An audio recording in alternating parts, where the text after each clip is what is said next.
I am going to start with a question. Has anybody worked ever on an SEO campaign, or you might be working on one now? But raise your hand, please, if anybody's worked on an SEO campaign. Awesome, awesome. So I'm here to change the way you think about SEO. And the next question I have for you, for folks who raised your hand, can you shout out anything that you were doing for SEO? Anything that you were doing as a part of your SEO campaign? Now, there were a bunch of people that raised their hands. Creating content, anything else? Keyword research, page speed, one more. Backlinks. Oh, I love it. You guys told me exactly what I wanted to hear. So what I love about SEO, and I travel the world, I can legitimately say I travel the world now talking about SEO. What I love about it is that SEO really means something different depending on who you're talking to and what they're doing and how they've decided to execute their SEO campaigns.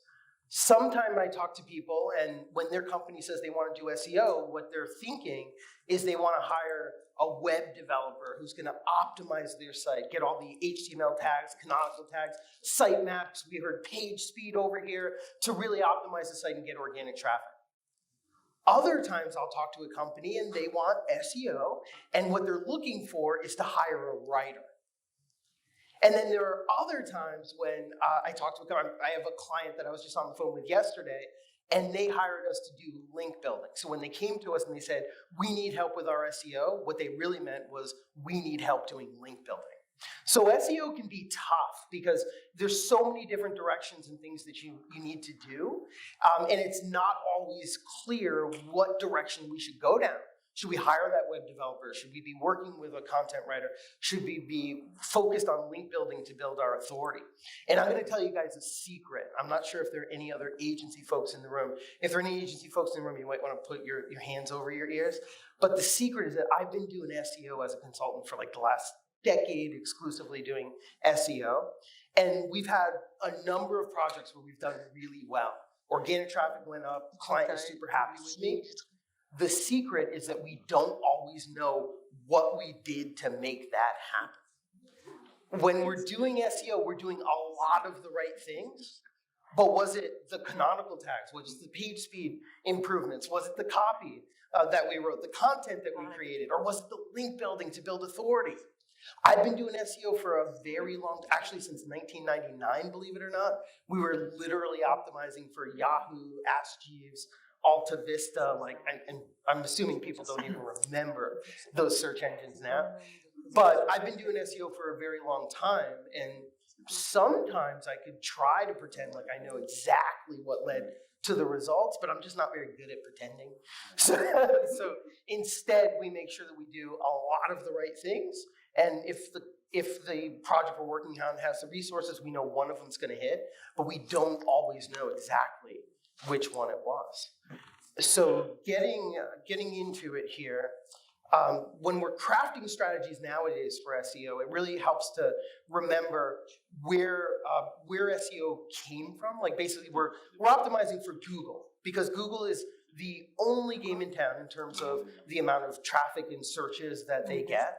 And when you can really hit in Google, get that traffic, it's like you've hit the promised land because you're getting free traffic from Google. It can feel like printing money or opening the door to your business, and people just kind of run in and you don't have to pay for advertising or anything like that.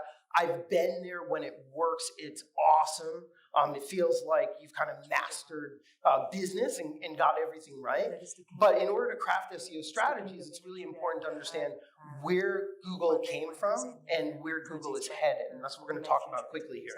So when the Google founders created the first version of Google's algorithm, they were keenly aware of how academic scholars are evaluated. And the reason why is because they were in grad school. They were at Stanford when they created the first version of the algorithm.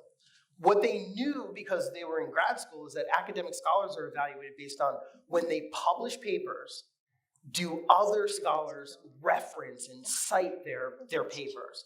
If I'm a scholar and I read some other scholars' papers and it was influential and helped me to do my research, then I'm going to cite it. And that means that that's an influential paper and an influential scholar. Though that paper and that scholar have authority in my space. So on the web, we don't have papers with lists of references at the bottom to help us understand which papers and which scholars are the most authoritative. On the web, instead, what we have is clickable links. So what the Google founders did was they took that concept of judging scholars by the references to their papers, and they applied it to the web, and they were able to determine the most important and influential pages and websites on the web by which ones had the most links, clickable links from other websites. So if I have a website with a ton of clickable links, let's say I have it's like a pet store, an online pet store, and I've got a link from the American Veterinary Association, and I've got an article about me in the New York Times with a clickable link. Google search engine would see that, and that's how they would know which pages and websites were the most authoritative and the best. So nowadays, Google's algorithm is based on AI, which really does change the game. But so it's important to really understand the difference there. The original algorithm that I just described is rules-based. So when you're doing SEO for the original Google algorithm, it's important that you understand the rules. So you can optimize your sitemaps, your HTML tags, the page speed, all the things that Google's indicated you need to do in order to get rankings. Nowadays, Google's algorithm is AI-based. So instead of understanding the rules, we need to understand how is the AI trained.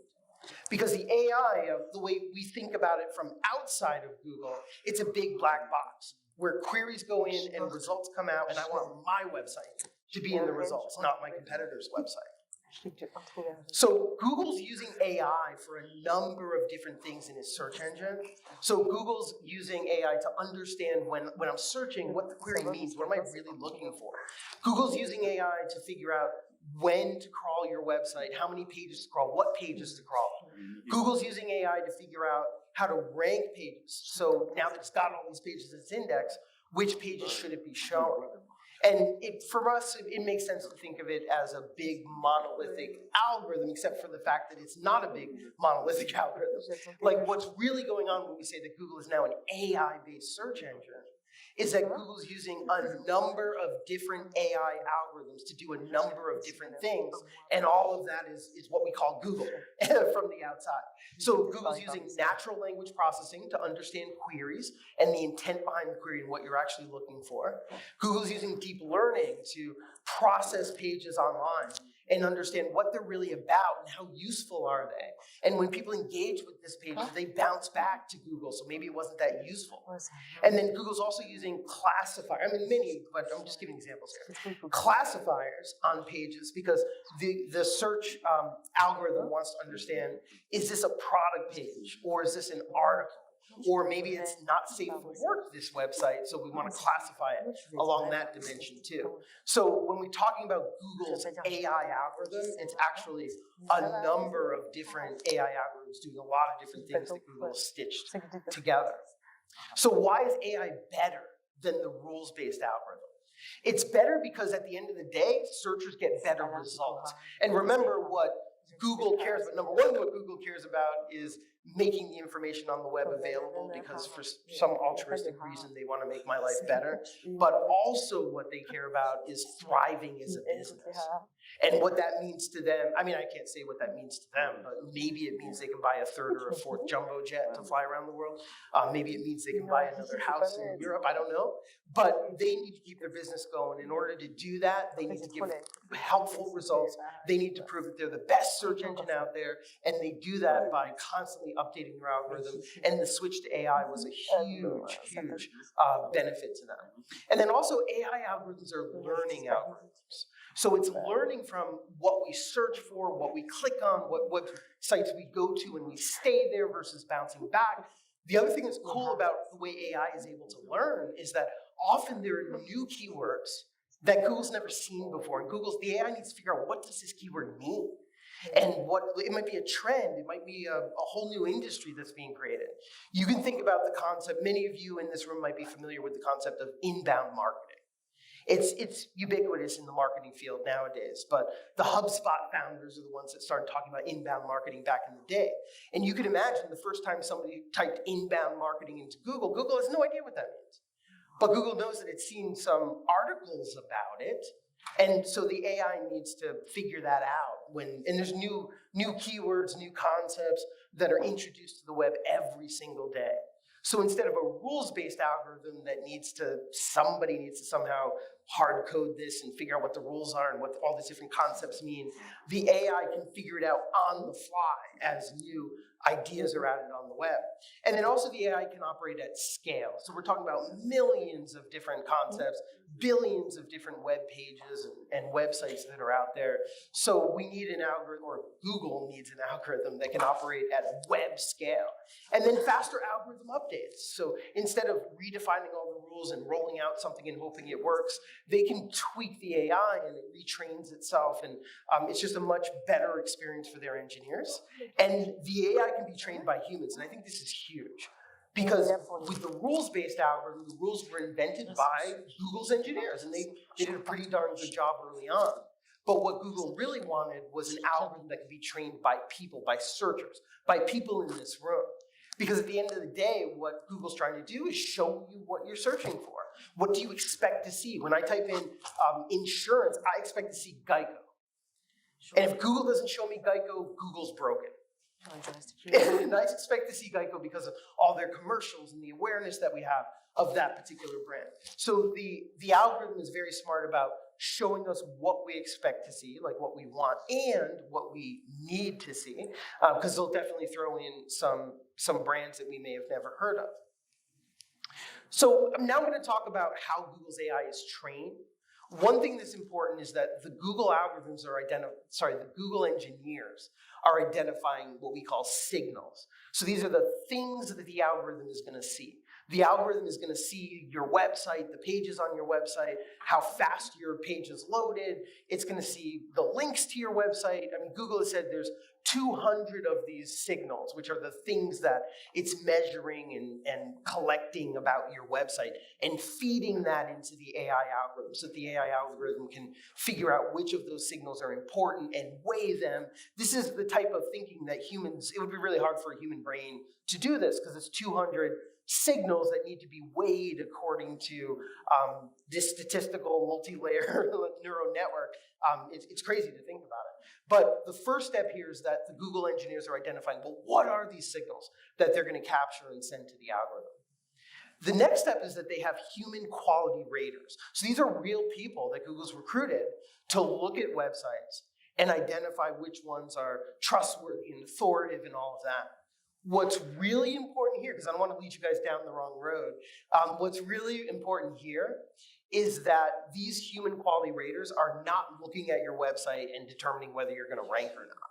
What they're doing is they're randomly choosing websites on the web and using those to train the algorithm. And then the algorithm determines whether your website ranks or that sort of thing. But moving to this model where they can have real human input from these quality raters and basically feed that to the AI, and then what they're asking the AI to do is to replicate at scale what these humans did with a very small set of websites. So that's really important. And then also the way Google's AI is trained is that it's watching you and everybody else when we search. So Google's looking at, well, what did they just type in? What results on the page did they ignore and which ones did they click on? And when you clicked on a result for this keyword that you were searching for, did you stay on that website or did you immediately bounce back to Google and go somewhere else because you didn't get the answer you were looking for? So monitoring search behavior and feeding that into the algorithm is huge. And you could imagine how much data this algorithm needs to process. You can think of the algorithm as a statistical model that's predicting which web pages you will want to click on based on the keyword that you just typed in. And it needs to basically build this statistical model for billions of keywords, including keywords that it's never seen before. So that's a real mind crapper. And, and then also it needs to do this for billions of pages. You know, if Dale just typed in dog training and the algorithm will say, there is a 0% chance that if we show him this Pepsi website that Dale's gonna click on it. So doing that at scale is mind-boggling for me.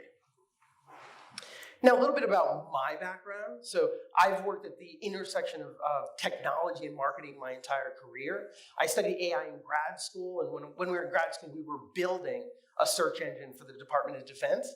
It was basically a search engine of every aircraft ever made, so we could take a picture of whatever aircraft was flying overhead and decide whether to shoot it down or not. You can thank me for that. But so that was the search engine that we were building for the Department of Defense.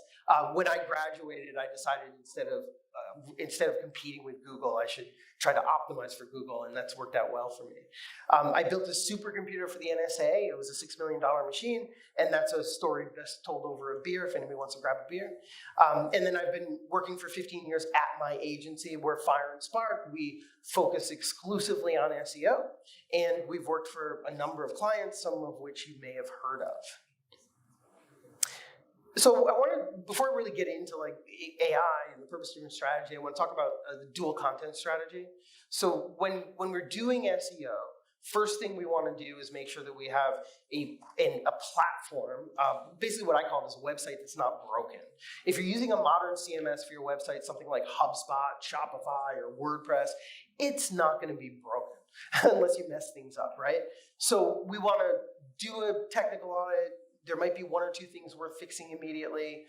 Everything else that isn't high priority is SEO hygiene, but we want to quickly move past the technical and move towards content and authority. When we're building out content, of course, we want to do keyword research so that we're going after the right keywords. But when we're thinking about content, there's keyword targeted content and authority building content. And they don't have to be the same thing. And usually it's easier if they're not the same thing. Your keyword targeted content is whatever you decide. If you decide to do blogging or more efficient content, which is the type of content that I advocate, which is, blogging takes a lot of effort. So why are we writing blog articles when we could be doing FAQs or collection pages or SEO landing pages or things like that? But when we're building that content, that's keyword targeted content, and we need that content up on your site in order to rank for the keywords that we want to go after. The other type of content is authority building content. So this is the type of content that will establish your website as an authority in your space. And when we think about authority, I talked about the first version of Google's algorithm that was based on backlinks to your site. And that's how Google was figuring out how authoritative you are and whether you should rank or not. Nowadays, backlinks still work, but there are other types of authority, like engagement. Do people engage with your website? Do they stay there? And then also Google reviews, depending on the products and services that you sell. If you've got Google reviews, that helps you for authority just as much as backlinks do. And then the fourth type of authority that we work on extensively in our campaigns is what I call the company you keep, which is associating your brand with influencers, organizations in your space, trade groups, conferences that you're involved in.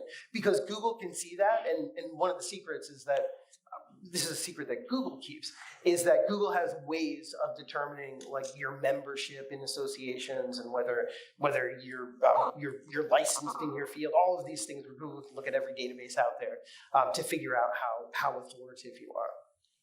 So when we're thinking about content for SEO, it really helps to separate the keyword targeted content for the content that you're creating to build your authority.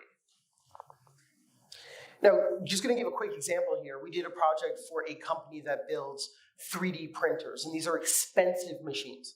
They're commercial grade, $1 million 3D printers.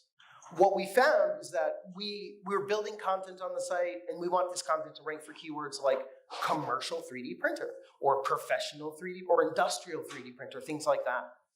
But we needed to generate some authority, and we found that it's hard to create authority in this, commercial 3D printer space because there just aren't many people out there that care that are gonna write about it, link to us, and engage with us.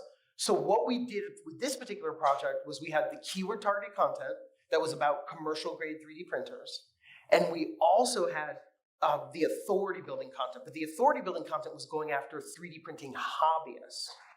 So we were able to basically latch on to controversies in that space and get engagement with the site around that content and backlinks to the website, because the 3D printing hobbyists were much more likely to link and to engage with the site and to write about the content we were creating for the types of things that they cared about. So that's an example of a project that we worked on where we had two different types of content, honestly going after two different audiences. One was to build the authority of the website in a relevant space, which was 3D printers, but it was hobbyist content. And then the other content was the content that was designed to rank for the keywords that we cared about in the commercial 3D printing space.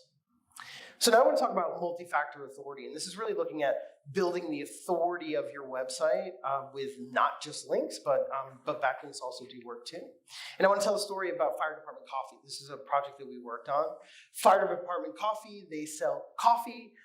They've done really well, but what's nice about the brand is that it was started by Luke Snyder. Luke Snyder was he's a Navy veteran, and he's also a firefighter. What's cool is like when he left the Navy to become a firefighter, he was looking for coffee that he would want to drink. Great tasting coffee that's highly caffeinated, that has a kick, because he's working 12-hour shifts and at odd hours during the night. So he couldn't find what he was looking for, so he created it himself. The backstory is his wife was already roasting coffee, so that's how he got into it. When he created his first batch, he sold it to his firehouse and some other firehouses, and he gave all of the money to a camp for burn victims, a camp that services people in the fire services. So his brand has always been a brand that gives back. That's a big part of what they do. So what Google noticed for this brand was that they decided to take the money that normally you would put into online advertising or other types of marketing or PR, and instead they put it into telling their founder's story, telling Luke's story, where he was a Navy veteran and he decided to work as a firefighter. While he was working as a firefighter, he decided nights and weekends, he was going to roast his own coffee and go door to door to fire stations in Michigan and sell it. And that story it got traction. It got traction in this fire services space, but also among first responders, and then really got traction outside. So he was able to work with influencers in the fire services and first responder unions and that sort of thing. So what Google saw was a brand that was building momentum, a brand that was getting backlinks and engagement. And if you think about it, this is exactly what Google's AI is looking for. We don't know exactly how the AI is using all of these signals, the backlinks, the engagement, the mentions, the press coverage. We don't know exactly how the AI is using these signals, but we do know that the humans that are training the AI love brands like this. They love brands that have a story to tell. They love brands that make a human connection. Like when you hear about Fire Department Coffee, I'm not a firefighter, but I want to buy the coffee. Like the proceeds, they give away at least 10% of their profit to help the families of injured firefighters. So that's checks that they write directly to families. So when you meet Luke and you maybe watch one of the videos about why he created the company and his vision for the company, where it's basically supporting injured firefighters and their families, you just want to help out. You want to help out by helping with them with their marketing or by buying their coffee. So Google noticed. And what Google's seeing is what I'm calling this multi-factor authority, where Google's seeing the engagement, Google's seeing backlinks and mentions, Google's seeing reviews that are written on the product, and Google's seeing the content collaborations with influencers and people who are writing about the brand, and Google's seeing the third-party endorsements. So instead of taking what I would call a bottom-up SEO approach, where we're doing all the individual things like page speed, technical SEO, let's build some links, let's build the right content. I like to think about SEO from the top down, which is what is our marketing strategy going to be? And then how do PR and content and partnerships fit within that? Because that's exactly what Google's AI is looking for. Now, when I interviewed Brad Flaherty, he's the CMO of Fire Department Coffee, I asked him what was the key to your SEO success. He said the connection with our community is definitely key to our SEO success. Now, that should really blow your mind if you know anything about SEO, because he didn't say optimizing for core web vitals. He didn't say page speed updates. He didn't say putting keywords in the right places on the site, or hiring somebody overseas to send backlink emails. He actually got all of these things at the end of the day, but he got it with a marketing strategy that was top down, that was focused on telling the founder's story. So Google's AI, this is the most important thing I want you guys to walk away with, is that Google's AI search engine is tuned to find brands that resonate with online consumers. So that if I'm doing a search for insurance, I'm going to see the brands that I expect, like Geico, but I'm also going to see brands that I may not have heard of that Google trusts, because Google can see all of these signals of a brand that's resonating with online consumers, a brand that is building momentum online. And a lot of times what that looks like in the digital world and offline is a brand that has a story to tell. And I don't want us to forget that when we start thinking about SEO, because when we think about SEO, a lot of times we're thinking about the things you guys shouted out earlier, which is page speed, canonical tags, making sure your HTML tags are in the right place, making sure the keywords are in the right place on the page and things like that. And that's not what the AI is tuned to find nowadays. Now, another example or another component of multi-factor authority is the company you keep. So you might be, I work with a number of healthcare brands, and for them, they're in the medical space. And the medical space is really tricky because Google doesn't want to send consumers to a medical brand that isn't trustworthy. So if you think about it, the AI is searching in the medical space, is searching for brands, no matter what you sell. You might sell a medical device, you might sell pharmaceuticals, but the AI is searching for brands that are trustworthy. But how is the AI trained? It's trained by humans. What are those humans doing? They're looking at randomly selected websites. Some of them are healthcare brands. And they're answering questions about these websites. Are they trustworthy? Why do they look trustworthy? And if you think about that, if you were one of these quality raters that are training Google's algorithm, you would look at, well, is this a healthcare site that I've heard of? Is this a healthcare brand that is associated with a national healthcare association like the Mayo Clinic or institution that I've heard of? Is this a brand that has studies that are scientifically proven so that I would trust them? Is this a medical brand that is run by MDs that have credentials? Did they go, and I hope there's nobody here from the Cayman Islands. Did they go to Cayman Islands Medical School? Did they go to medical school that we've heard of? Did they not go to medical school? So these are the things that if you were a quality rater training Google's AI, you would be looking for. And this is exactly what Google's AI is looking for.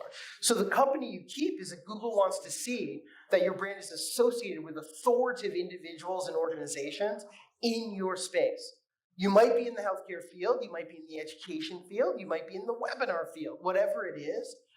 You want to make sure that you have these relationships and that you're demonstrating them. And when you're demonstrating them, you're doing it in a reciprocal fashion. So the reason why that's important is because I could create a healthcare blog tomorrow, and I could put I could put the Mayo Clinic logo on it. Anybody can do that. Google's not going to fall for it unless it's a reciprocal relationship. So Google sees your name in a database or a mention on their website.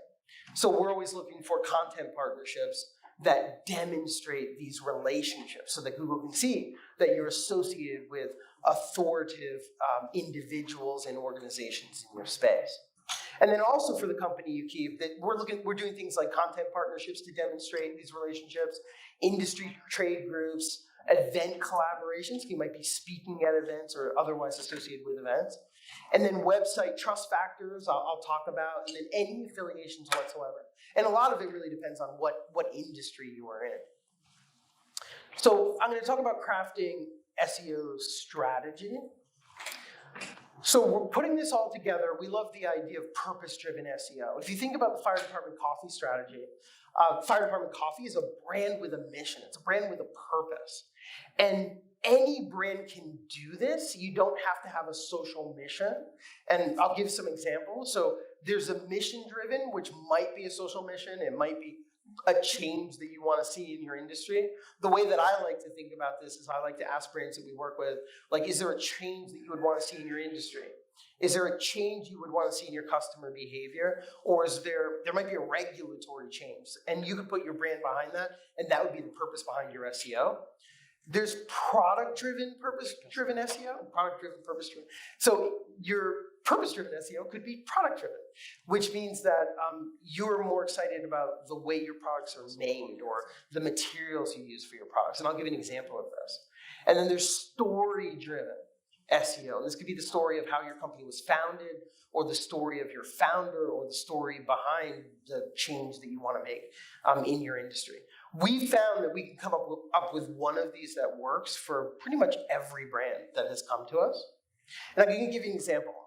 This is a mission-driven example. This online publisher, they're called iFixit. They're at ifixit.com. I love this website because when I build an e-commerce site, maybe it's a hobby because I love building websites, this is exactly how I would build an e-commerce site. What this website is they sell everything that you would need to fix your electronics at home. So you might need a screen for your iPhone or some component for your computer or something like that. So they sell those components, but they also sell kits that would have all the parts you need to do the repair yourself. So the way to think about it is half of their website is an e-commerce website. That's how they make their money, because they rank really well for the keywords related to these products. The other half of their website is advocacy. It's advocacy for a cause that they care about, which is the right to repair. Is anybody familiar with the right to repair? We have a few people back there. I was going to call you out and ask you what it means, but do you know what right to repair is? Yeah, they're working on it in Massachusetts, and it's giving consumers the right to take care of their own products that they have instead of having to go to Apple. Bingo, and I love that you mentioned Apple, because when I walk in the Apple store, they confiscate my wallet on the way in. So the right to repair in the electronic space, and that's what iFixit is all about, is that Apple and other electronics companies need to release enough information about their products that I can fix it at home, or I can bring it to an independent shop to repair it. So the reason why iFixit does so well with their SEO is because they're getting engagement and backlinks, and they've built a community around the advocacy that they're doing. And there are a number of organizations out there that are similarly concerned about the right to repair, and they're all linking to and recommending content on the iFixit website. And at the end of the day, why are they doing it? They're doing it, number one, yes, they do authentically care about this issue, and that's super important.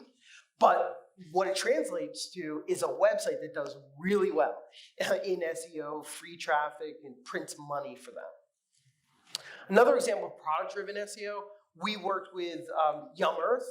They're a candy brand, and they source all their ingredients. All their ingredients are natural, organic ingredients. And what we help them to do is they put out content to help other food product brands understand that they can also source natural organic products without hurting their profits or the costs for manufacturing their food products. And an example of story-driven SEO. So this is a boring manufacturing company. I don't think these guys are in the room, so I can get away with saying that. This company is run by two engineers, manufacturing engineers, and they built one product. They're Velcro straps. And these are Velcro straps that if you're an electrician, let's say you're installing wires into a new building or something like that, you don't want to have like spaghetti wires all over the place. So you're going to bind them together with Velcro straps. When we started helping them with their SEO, we went through our process of, we call it an authority discovery session, where we ask a bunch of questions about the brand and the company and the customers. Is there any change you would want to see in your industry? And what we found out was that one of the founders of this company, he spends nights and weekends working at trade schools. And he's at trade schools because he wants to help kids get into the trades. He wants them to understand that there are avenues for them to get licensed in a trade, and then and not only like work as a licensed electrician, but there are a lot of other opportunities for them. That's what was important to him. So what we did was we put together a campaign. We called it the campaign to recruit the next generation of electricians. And what that allowed us to do was to put content up on his boring website, which is all about Velcro straps and wires not going in every direction. Now all the wires go in the same direction. Hard to get excited about that. But we were able to put up content that was advocating towards helping kids get into the trades and just making young people more aware that these jobs actually exist. And what that allowed us to do was to get backlinks and engagements and mentions from a number of organizations. So these were electrician unions and carpenter unions, but also there was an organization that was helping previously incarcerated youth to find jobs, and they were recommending this Velcro website that people go there and read about these jobs. So from an SEO perspective, if anybody here has done SEO or maybe worked in an SEO agency, when SEO agencies are getting backlinks, they're either paying for them or they're getting backlinks on low-tier publisher sites. And I guarantee you that Google's AI is not dumb enough to fall for that. With these types of campaigns, what Google's seeing is links from websites that don't normally link, like an electrician's union or an advocacy group for previously incarcerated youth. These are not the type of links that you would normally get in an SEO campaign. And that's why we love these types of SEO campaigns, because it works. Now, why should your SEO have a purpose? Because it's going to help you to engage with customers. It's going to help you do outreach. Because when you're doing outreach to influencers or organizations, you're not saying, hey, help me promote my business. Because they don't care. They're going to send you they're going to ask you for money, right? You're also not saying, help promote this awesome content, which is the way we did SEO for a long time. That doesn't work anymore. Now they ask you for money.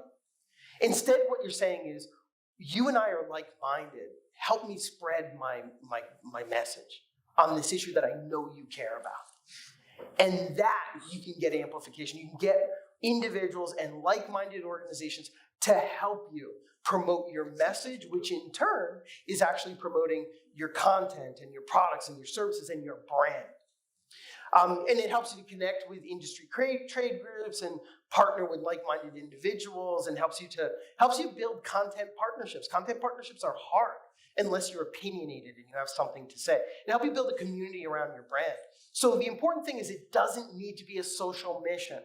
So I talked about a boring Velcro company and how they were interested in helping kids get into the trades, but it doesn't have to be feeding the children, or not that I don't care about feeding children. I love feeding children. That's what I do nights and weekends. I feed children. They happen to be my two kids, and I tell them cook for yourself, and they don't do it. But I like feeding children. But the mission behind your SEO doesn't need to be a social mission. It does need to be authentic to your brand and your business. It needs to be something you can get behind, that your company would be willing to be known for. So it could be your founder's backstory, it could be the craftsmanship behind your products, or how you source the ingredients or the materials for your products. It could be that you want to lead your industry. We did one project where there was a law that was about to be passed where every children's toy had to do $100,000 worth of lead testing before you could sell a single product. That's fine for Mattel, but it doesn't work for people who build handcrafted toys, because it's just impossible. So what we did as an SEO campaign was we led the charge against this law and tried to get a carve out for people who are making handmade toys. And that allowed us to get the engagement, the links, and all the stuff that Google's looking for a brand that was building momentum. But we did it by leading the charge against this law for handmade toy makers. And then you can adopt a hot topic. The whole point here is you need to be opinionated. Now, when you're building content, you're building citable content. And the reason why I call it citable content is because it needs to be the type of content that like-minded organizations or advocacy groups would point to and use for their mission, for what they care about. Because they don't care about your business, they don't care about your brand. But if you're like-minded and you give them citable content, they'll link to it and they'll promote it. So it needs to be the type of content that would help them advance their cause. And that ends up being things like interviews. We did a project where we interviewed immigrants in the US. Some of them had positive stories to tell, some of them had negative stories to tell, but we documented all of it. And then we reached out to organizations that advocate on behalf of immigrants, and we had a number of firsthand accounts for them to use when they were doing their advocacy. So they linked to it and they promoted our content. And then there's proprietary data. If your business has any data that you generated as a course of doing your work, you can put that out there and then reach out to organizations that might care. Create awesome content and then pitch it to these influencers and they'll share it for you. They will ask for money. This is 2022. This is not 2018. This is not 2020. Oh, 2020 it was scary, so I don't want. So 2019, this is not 2019. It's 2022. So you really need to pitch the purpose to like-minded individuals and organizations in order to get them to amplify your business and your products for you. Now, when we're doing purpose-driven SEO campaigns, I just want to show you how I do it, my approach, my process. The first thing I do is I look at partners. So in my space, who am I going to want to partner with? Are these going to be educational institutions? Maybe I have a client that's selling education software. Or are these going to be medical institutions, because my client, the website I'm working on is in the medical space.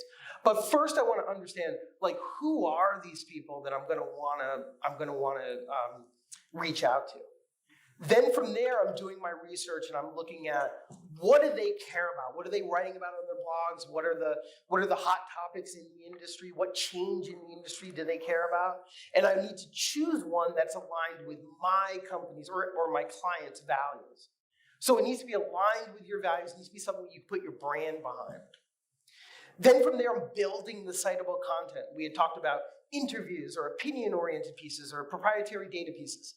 And then I'm connecting with these like-minded individuals and organizations. And this is the beginning of creating the flywheel for SEO.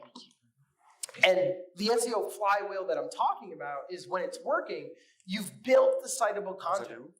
And when you build that citable content, you can't help but to connect with like-minded individuals and organizations. And when you connect with those organizations, you can't help but to grow your audience and the community around your brand and your organic visibility. And when you do that, you can't help but to develop new content partnerships. And when you do that, that's going to help you to build more citable content because now you're building connected content. You're building citable content in partnership with these other folks, individuals, organizations that you've worked with, and that's really the key. And that's going to help to get this flywheel moving. And it gets easier to build new content. It gets easier to connect with like-minded individuals. So last slide here, I think I'm down to a minute. We might have time for one or two questions. We have a guide on our website if people are interested. You can email me directly. I'm happy to always talk about SEO, so send me your SEO questions. And the guide on our website is fireandspark.com/authority. So we do authority-first SEO based on the concepts that I talked about here today. And in the guide, there are more examples, more case studies, the tools we use, the emails we send out, all of that good stuff. So that's it for the presentation. If we have time for Q&A, I'm happy to do that too.